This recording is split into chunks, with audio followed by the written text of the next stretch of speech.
Jeff Cartwright, owner of Cartwright Landscaping. We're going to show you today how to best prepare your yard for the winter season.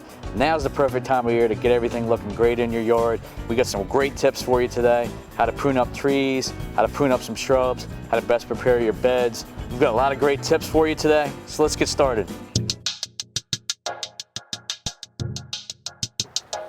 We're here with Teresa, the homeowner. This is her Laura Petulant hedge. Just want to show you how to best trim this hedge up. The best way to do this is you want to go a little bit below the foliage and start to try to hide these cuts a little bit. Go a little bit lower, go into the body of the plant a little bit, and just make some careful cuts. One thing, as we prune, we really want to be careful about not overcutting, because you can't put back on what you take off, obviously. And step back as you're looking at the shrub, as you're shaping it, make sure you got a good shape.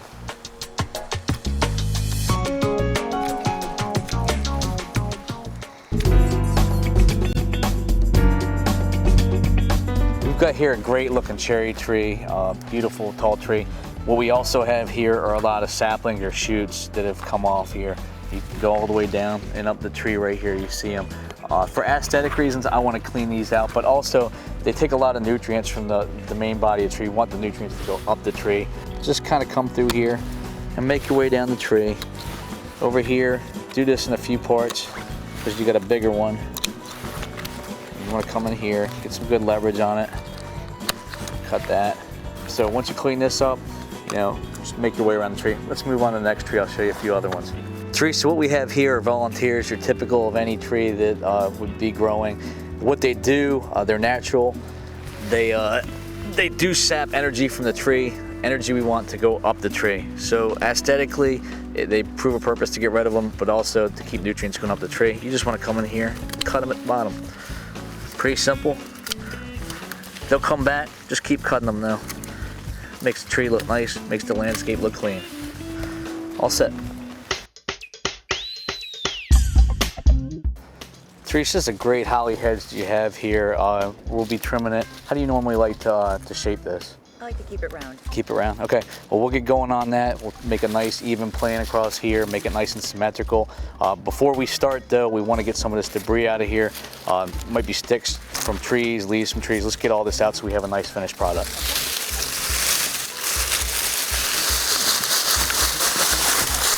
Teresa, it's very important when you're doing a job to have the right piece of equipment. STIHL makes a full line of battery-powered equipment.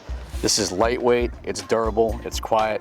Great piece of equipment to use in a hedge like this today. When you're doing this, you just want to come across, get these shooters, nice sweeping motions. Do the same thing as you come down here on the side. And as you come over here, just keep a nice rounded look to it. When you get started on this hedge, I got some bushes to trim over here. Thanks. Great, thank you.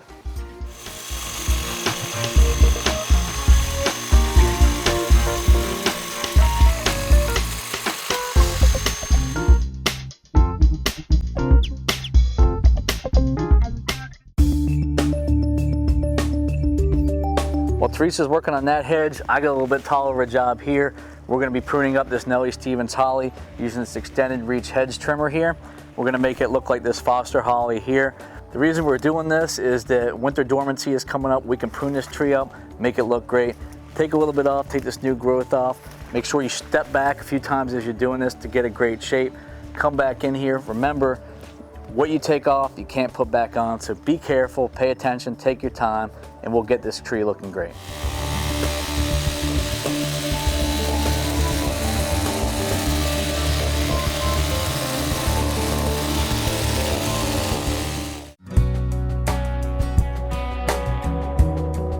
Teresa, this is an insulated spigot cover. It provides great protection to your spigots during the winter time. First thing you want to do prior to putting this on is you want to shut off your exterior plumbing. There's a valve in your house that you can do that. Consult a plumber if you need to.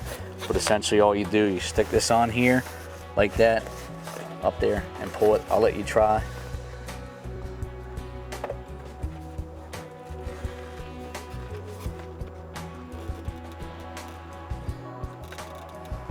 All right, great. Let's move on to the next spigot. All right. Before we lay our mulch, I've come through here using the STIHL Combi System edger attachment. I've got a really nice clean edge, as you can see right here. Everything's good. What we're gonna do next is we're gonna get this grass out right here using an edging shovel, just scraping that out, and then we'll get right to mulching these beds and getting them looking great.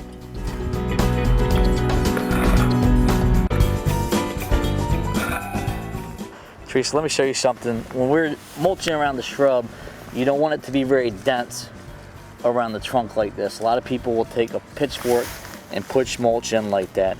You don't want the mulch very heavy around the trunk of the shrub here. You want to pull it back. You can see how heavy that was. You just need a little bit of color there. And once you come about 5-6 inches away, then you can make it thicker. It's the recommended 1.5 to 2 inches of mulch around here for the nice aesthetic look. Let's spread the rest of this out and we'll finish mulching this bed.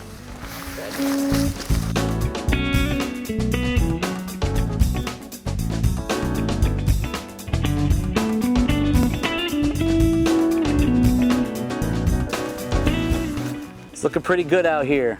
Here's a few good tips for getting your property looking great for the winter time, and you'll get a head start for your property in the spring. Thanks for watching.